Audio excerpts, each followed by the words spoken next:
Welcome to Nothing Ventured with me, Aarish Shah. This is the podcast where we explore the people and stories that make up the tech and venture ecosystem. Don't forget to subscribe, like, rate, and share the podcast because it really helps us get the word out to more people who are curious about understanding even more about the world of venture capital.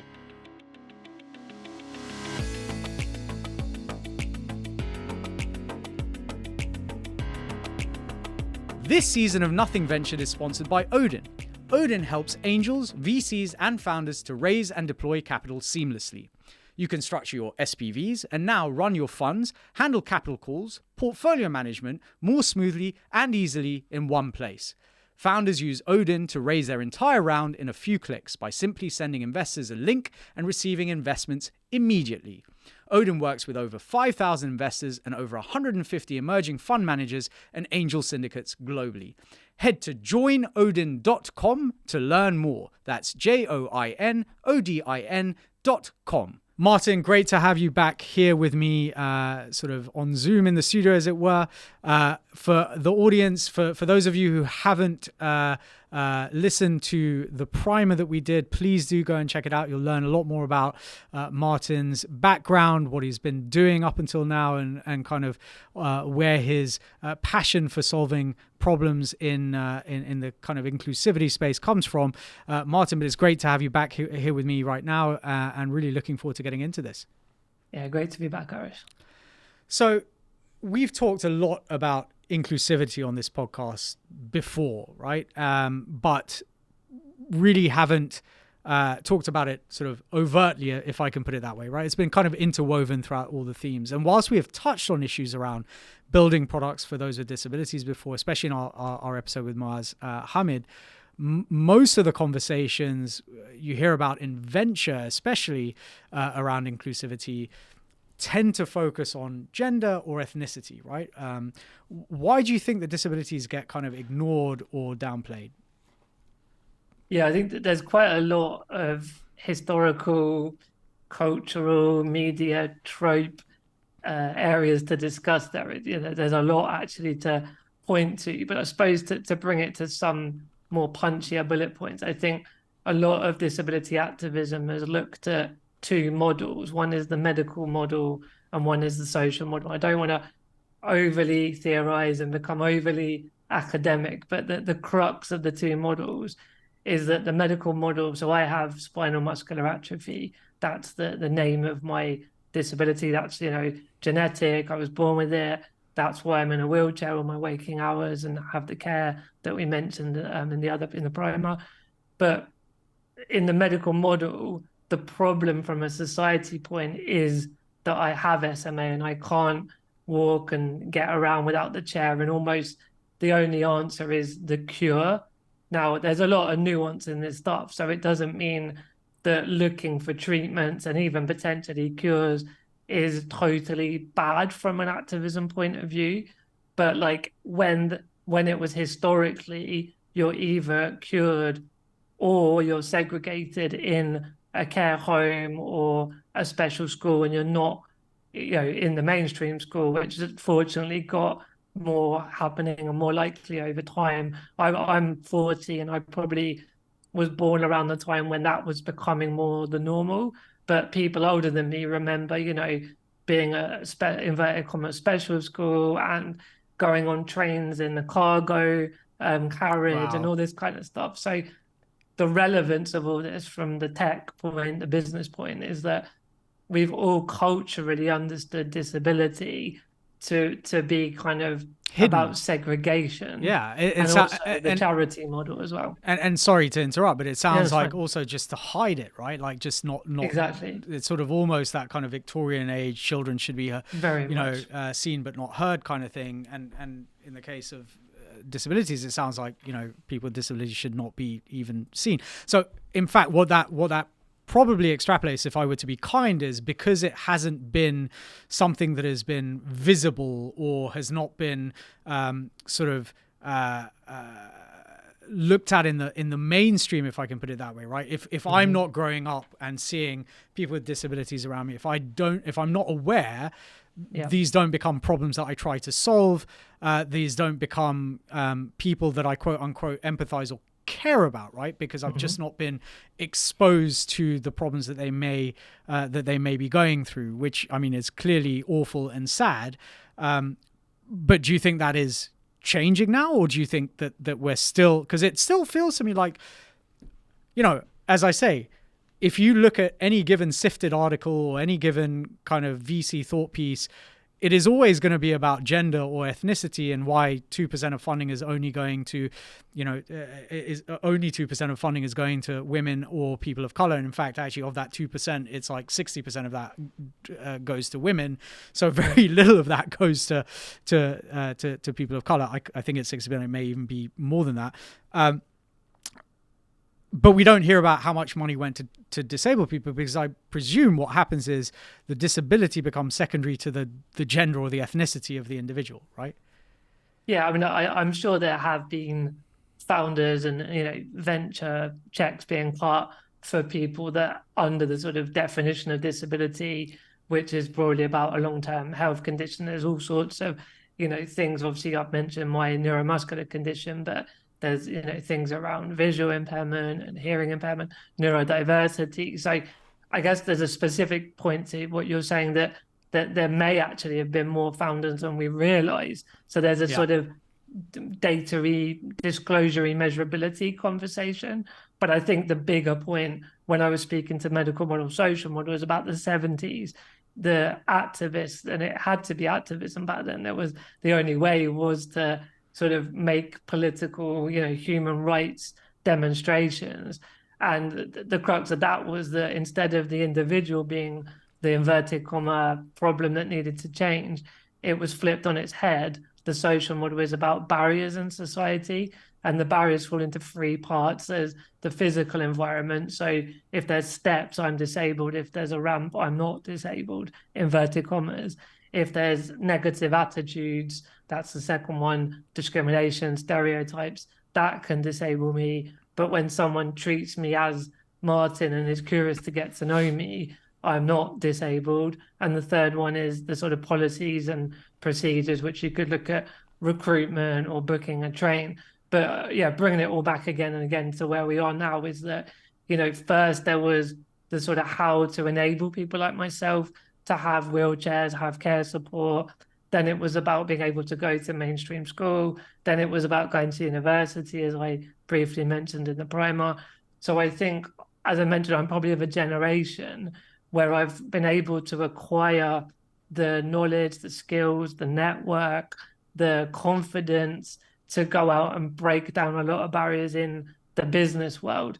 And it's not to say no one else didn't have some of those, but I think that, yeah, there's more possibilities as a disabled person now than 30 years ago, certainly. But I also think culturally we're seeing a more sensitive, empathetic view across the DEI spectrum. And I think that sort of similar narratives of disability to the other DEI strands as well. This season of Nothing Ventured is proudly sponsored by Emerge One. Emerge One provides fractional CFO support to venture-backed tech startups and scale-ups. They work with businesses from C to Series B that have been backed by some of the UK, US, and Europe's best venture capital funds. They provide support from capital allocation and management, KPIs and reporting, fundraising support, financial modeling, investor relations, and investor management. Come check them out at emergeone.co.uk when you're scaling fast and have need of a CFO. Yeah, I definitely buy into that. Certainly in terms of kind of, you mentioned things like, you know, neurodiversity, like that has become more and more prominently accepted or spoken about, maybe is a better word, not even necessarily accepted, but it is spoken about in much much more commonly than it probably was even 5, maybe 10 years ago, right? Certainly. Yeah. You know, I've written quite a lot about probably being ADHD, but not really sure because I've never been diagnosed. But it was only after my daughter got diagnosed recently that I realized that actually maybe kind of it was quite likely that I equally was ADHD to some extent. And then when I look at kind of how that has played out in my life and the impact that it has had by not knowing, you know, versus now knowing, and kind of the acceptance I've come to with a lot of, a lot of the traits that I see. And the fact that it's spoken about has made it a lot easier, right, to think about that. Whereas I sometimes get the impression, and this is where I'm going to say this. I haven't thought this through, so forgive me if it is clumsy and doesn't make sense. But it feels sometimes that people with disabilities may only be speaking to other people with disabilities, not intentionally, but that is the audience that they capture, and therefore people without disabilities don't see it. And again, it's still that problem of it's like it's hidden rather than out in front of you, and something that you start thinking about. Okay, well, and I'll give you the perfect example you talked about, right? If there aren't stairs, you're disabled. When we were planning doing this podcast, sadly the studio, which is in North London, is rented, was built in whenever it was built, the 60s, 70s. There is no lift access, there is no ramp access, there is a steep level of set. There would be no way for you to be able to access the studio, right? Yeah. But I wouldn't have thought about that until I had the conversation with you, right? Like, yeah. So I guess I don't know if I have a question there, but I guess it's more an observation, right? That how do we get people talking about it more in a way that isn't just focused on talking to other people with disabilities, but also talking to to the general population, if I can put it that way. And I guess, one way is obviously hopefully having guests like you on the podcast. At some point, I'm hoping to have Steve O'Hare on as well. We've been sort of toing and froing a little bit. We haven't quite got there yet. He's a fellow Spurs fan, and he's got the same disability as me. So oh, really? I've got a lot in common with Steve. He's a good guy. He's a good guy, and he's done a lot, especially in the venture ecosystem. So I if you can put in a good word for me, do that. But in fact, so let's move this on, right? Let's talk about your own journey. As you've mentioned, you have spinal muscular atrophy, which essentially means you are, quote unquote, confined to a wheelchair and can't lift anything heavier than a book, right? Presumably, there have been huge advancements in technology that can make the lives of those living with these sorts of disabilities and disabilities in general much better. But it seems that often these are an afterthought.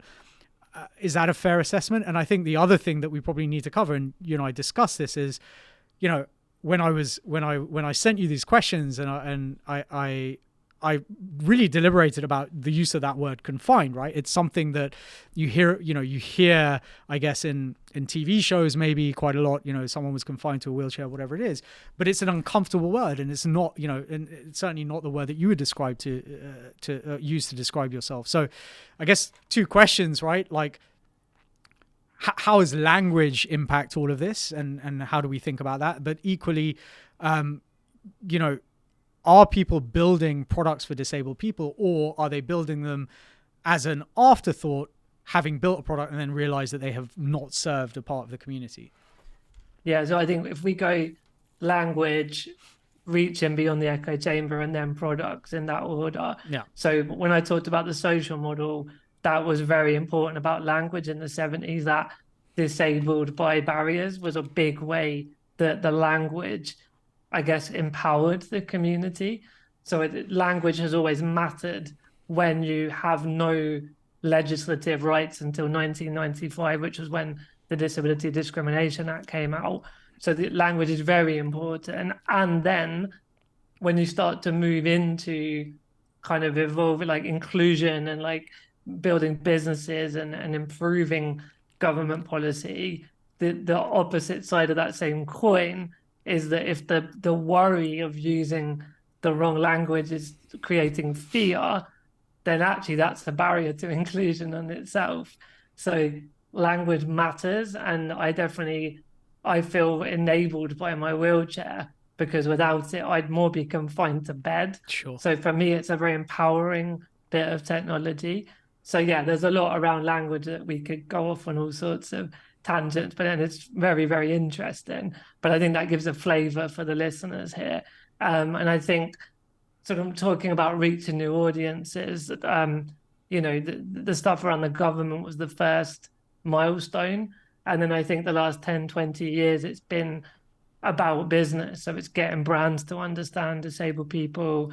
And I think more recently, the fact that founders have disabilities, or founders that aren't disabled, but they create solutions for disabled people. And I think that's a more recent kind of landmark or milestone, or terrain that's being explored. And I think it's always been the same thing, that overall there's a baggage of that historical stereotypes. A very simple bit of education like us chatting, and hopefully there's even that one person that never thought about this that listens today. That's how things change, right? And then, because then the other part of it, when you mentioned sort of different, people having different diagnoses, there's another point there, that it's like important that there's role models of disabled people for younger disabled people, and just showing the world that disabled people can be just as amazing as anybody. But as we know in DEI in general, tokenism can become a problem, or like my being in a wheelchair doesn't need to be the center of every conversation that I'm involved in, because like I said, I'm a Spurs fan and I'm engaged to get married. And so I suppose in the end it's a lot about balance, right? We're going from a very negative, segregated narrative, and maybe there are times it shoots a bit too far the other way, and we're just trying to find that middle ground. And that middle ground is just about us all being able to live the life that we want to and contribute the skills that we have. And so in very much in this podcast, founders that are either disabled or creating solutions for disabled people, there's no difference to that. There should be more checks getting cut. And I think, it's getting better the last few years, but that's definitely an area that still needs to progress a lot more as well. I think there's also, there's tying this almost up together, the kind of language and acceptance and so on and so forth is part of the problem, is that we have this one term, right? Like disability.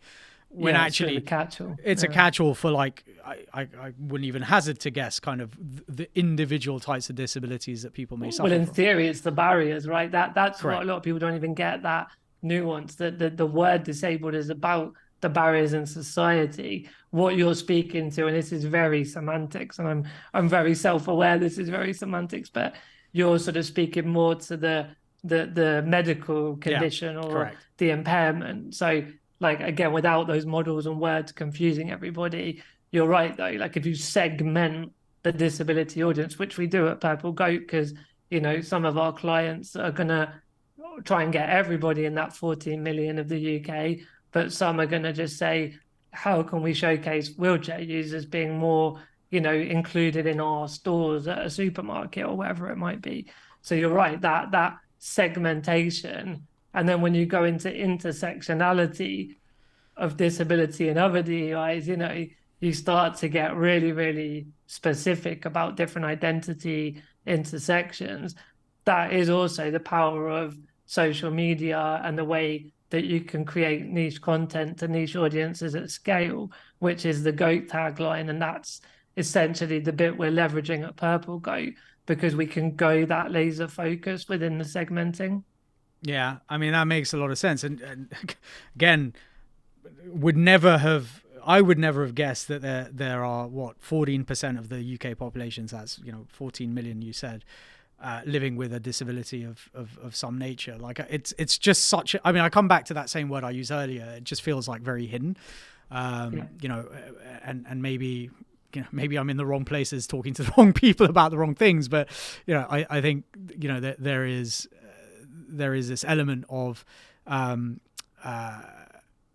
it just not being appreciated, how broad and how it can touch pretty much. And if you think if it's 14 million people, that means that probably everyone is touched by a disability in one way or the other, through someone they love, they care for, sure. Child, parent, whatever it might be, right?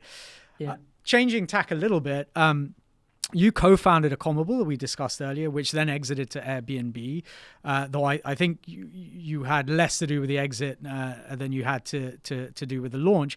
But what was your experience building and raising money? What was the good, the bad, and the ugly? Yeah, so with Shirin, I think we had a good delineation of, he's always been a product guy. So he literally self-taught to code. he'd been a corporate lawyer and I'd been at the charity. And so I suppose there was, the delineation was he was more product, I was more marketing and community. And as it evolved, it became more and more about the product being iterated and improved upon, looking at the different filters and the data and getting the sort of quality of accommodation on the site. And so over time, that was way more Shrin's focus. It'd be great, one day to have Shrin on and talk about his perspective of that side of it.